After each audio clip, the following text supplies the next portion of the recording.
Hi everyone, it's Penny Black and Jill Foster here with another new PB&J card video. And this is video number 3 in my series in stART stamping. And today's video is all about how I like to select and use what I call sort of a stash enhancing die cut. And to me, this means that this is a die cut that I can add, that I might purchase, that's really going to work well with things I already have. It's going to enhance the things I already have, or it's going to enhance the things I'm purchasing with it because it's going to give me an idea of what to do right from the start because of the nature of the product. So before we get started, I just wanted to let you know, in case it's your first time checking in on one of these stART stamping videos, this is really my goal, is to share my creative process as a professional designer to help you start enjoying your hobby with less decision fatigue, collecting products that you know you're going to use and love, and to use your stash, to use the things that you already have. So in my creative process, as you've seen before, what I like to start with is by gathering limited supplies, to start selecting supplies. I don't have card ideas totally in mind yet. I'm just gathering what I want to use. I don't have to make a lot of decisions, just picking out things that I want to use and also limiting it so that it's not overwhelming. So I just put everything into a photo box that I'm using for this project. Now, this is the Penny Black, the new Boots die, and to me this is like a stash enhancing die because it has little slits on there, and I can use it then with any of my floral dies. I can use it with floral stamps. Same thing with the watering can. It comes with those little flowers too. To me, those are the stash enhancing dies because I already know I can start adding things to them right away. Or if I purchase new floral dies to go with them, I already have sort of like a built-in card idea that I can use with the watering can and with the boots. Now I'm going to be using them with some other Penny Black dies here, which I'm selecting and just showing you here. We've got the Delicate Daisies. This is Burst of Blooms. This one is Glamorous. So the first two are new dies from Penny Black, but that Glamorous one is one that I had in my stash. And so I can start going through and I'm just picking out the ones that I want. I store my dies in just regular envelopes. So I'm going to pick those out. I've got the boots and the watering can dies, and I'm going to put those into the box with those.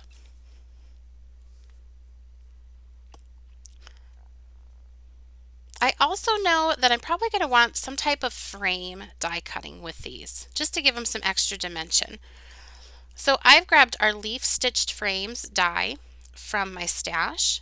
All Penny Black products, some new, some old. It's really fun to mix and match. And for me, Penny Black products are so timeless that you can go to older products and they still look fresh and new always.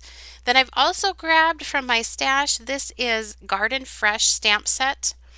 And that wreath on there, I thought, I think I might want something to sort of ground or surround the boots or the watering can. So I've grabbed that and put it into my box. By putting it in here doesn't mean I have to use those things, but it's just a starting point. Now what I'm going to do, and once I've picked out my supplies in my creative process, is I start die cutting. I just get out my die cutting machine. I'm cutting everything here from Canson 140-pound watercolor paper.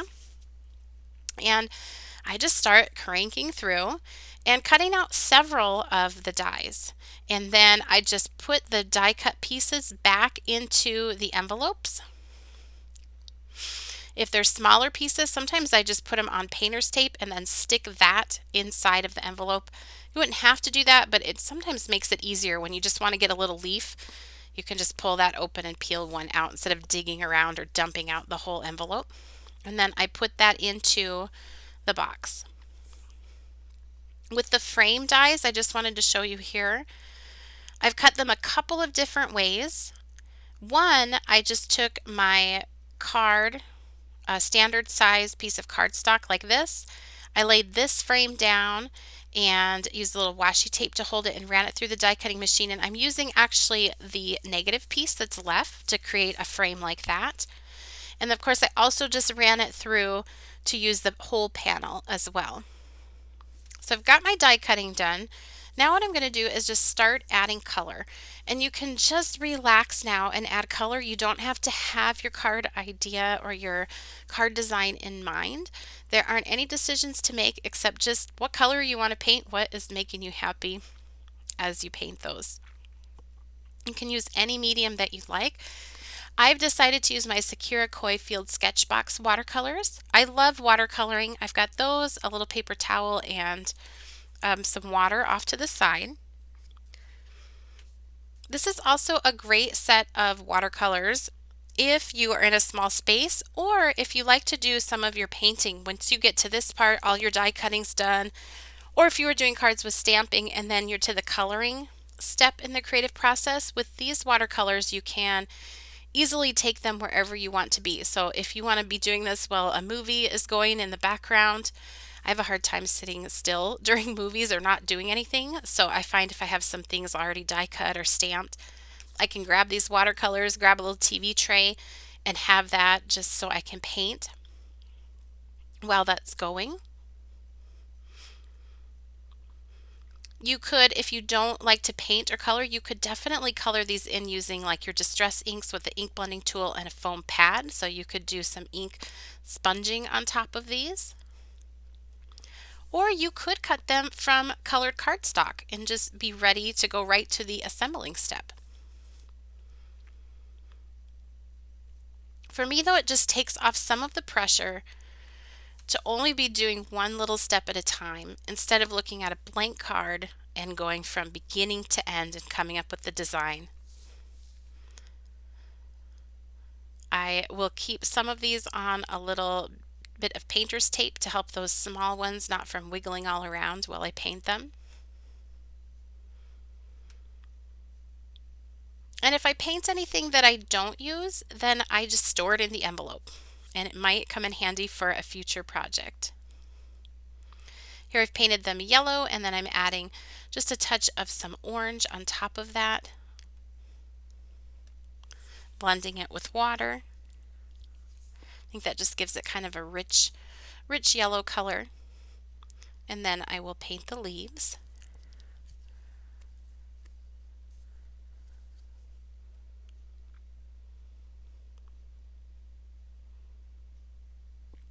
Once those dry, I'll go back and put a little bit of a darker green, almost with a bluish hint to it. I think that just having a couple of different colors, you don't need to worry so much like how it's shaded. These are meant to be just very simple and whimsical looking, but adding more than one color just gives it a unique look, and you can layer them right on top there if you're using watercolors, or if you're using like ink blending tool and a foam pad, you could do the same thing. Now to finish these off, I'm using a Memento ink and Toffee Crunch color and an ink blending tool with a foam pad, and I'm just very lightly sponging around the edge. And I just feel like that gives it just kind of a vintage look, kind of a finishing touch. Also, if your watercoloring is like really uneven or blotchy, just putting a super light layer on top, I think kind of evens it out a little bit. So I'll show you a little bit here of painting these boots. I think these are so cute. And if you look up there at the top where I've stopped with the red, there is actually a little slit there. So you can, same thing with the watering can, it is a slit where you can slide in the stems. I even did a card, I can't remember if I showed it at the end of this video or not, but it's on our blog, I'll link to it below, where I put a little hedgehog peeking out of the boot. So like I said, for me, this watering can and these boots are stash enhancing. You can take lots of things that you may already have and combine them with these in a new way and bring new life to the old with dies like these. And that's how sometimes I feel like I can pick products that I know I'm going to use, if they can help me to use things I already have or new things that I'm buying with it when they already work together.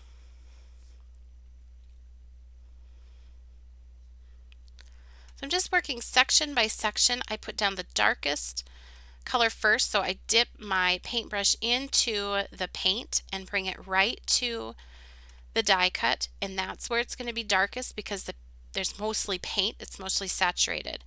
Then off camera, I take my brush, I dip it into the water to rinse off that paint. I pat it on the paint on the paper towel, and then I can go back and sort of blend out that edge of color so that it blends from darker to lighter. And working section by section also helps them not to just start blending and bleeding into each other.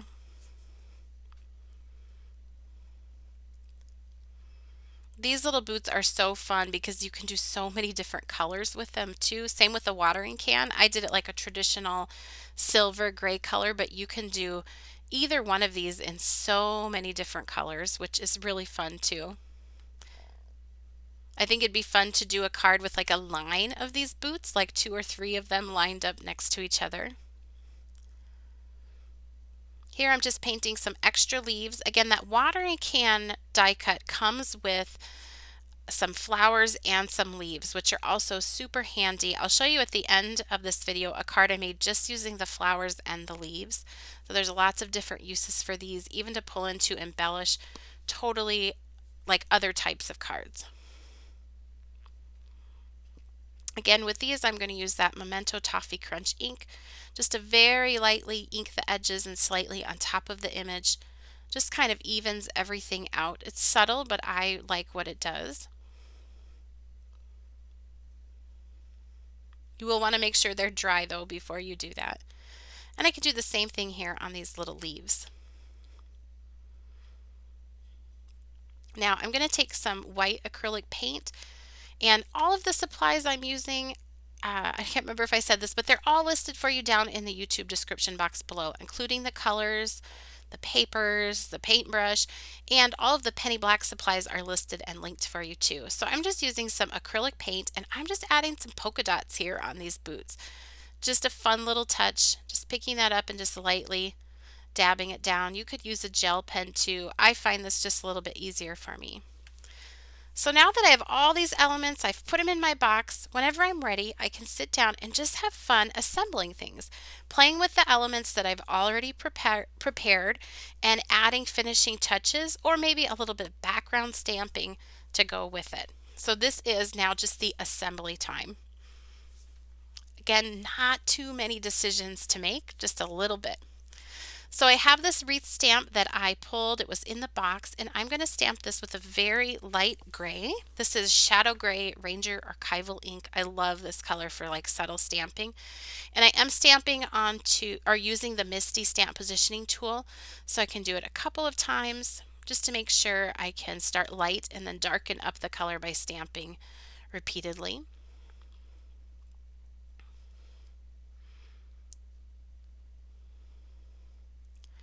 And then here's where I'm just going to start playing around with the pieces that I have prepared, that I've already painted. I've got some foam squares on the back of those. I'm using that sort of oval wreath as just a home or just a place to start arranging things, and I think it gives it a nice finished look on the completed card. And I'm just going to pop in some of these leaves and these little flowers on and around the watering can, just keeping things like really simple and charming and fun.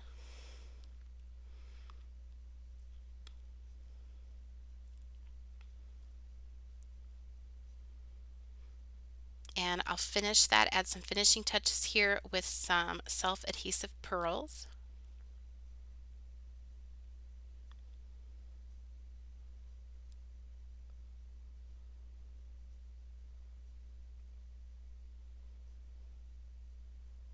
I love using self-adhesive pearls on floral die cuts and also on butterfly centers too. I think it's just an easy, quick little thing that finishes things off. Sometimes on a larger flower like this, I'll put several little small ones in there instead of a larger pearl.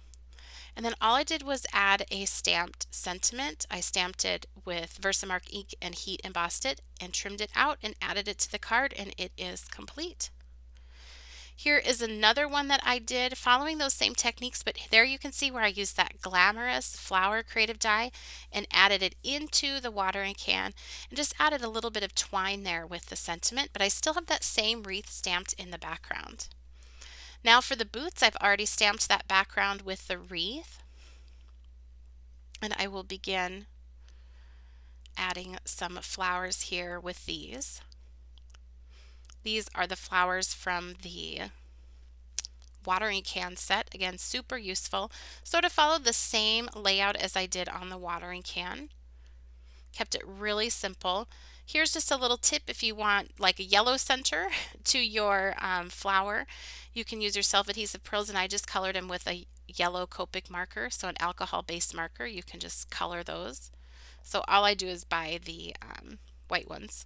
And I stamped my sentiment, and that card was complete. And I'll show you here another way to use these dies.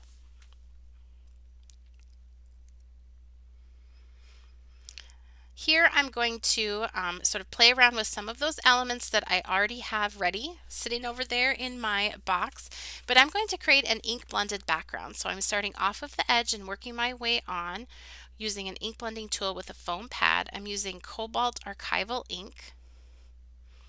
And here I'm going to layer that frame that was die cut right over the top. I'm going to pop that up, and now I have added those Delicate Daisies die into the boots. Remember, it has that little slit there, makes it really easy. And I'm just going to pop those onto the front of the card. I'm using a couple of leaves from that watering can set.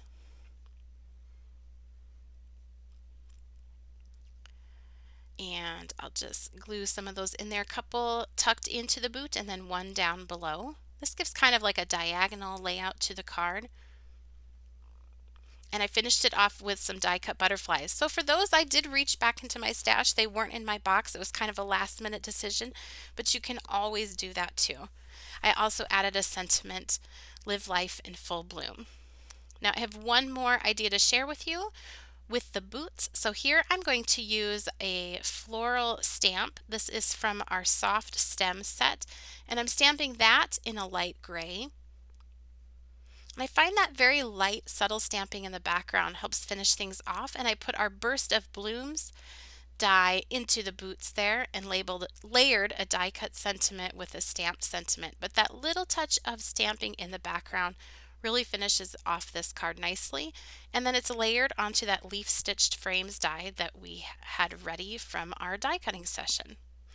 So here is a look at a bunch of cards made using this creative process and using these really great stash enhancing dies of the watering can and the boots. So just a look at all of the finished cards. I really love how these turned out. I think they're so springy. They're elegant but playful at the same time. And if you love working with dies, these are really, really fun.